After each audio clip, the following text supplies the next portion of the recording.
Good day mga kaguro, sa mga nagtatanong na newly hired teachers kung kailan sila pwedeng mag-apply ng ACP, ang sagot dito ay pwede na pong next year.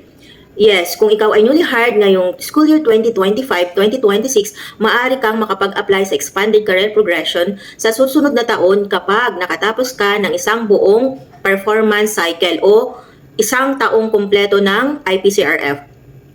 Batay sa DepEd Order number 24, Series 2025, kailangan mo munang magkaroon ng at least one complete performance cycle na may very satisfactory rating at natutugunan ang set performance requirements ng susunod na posisyon.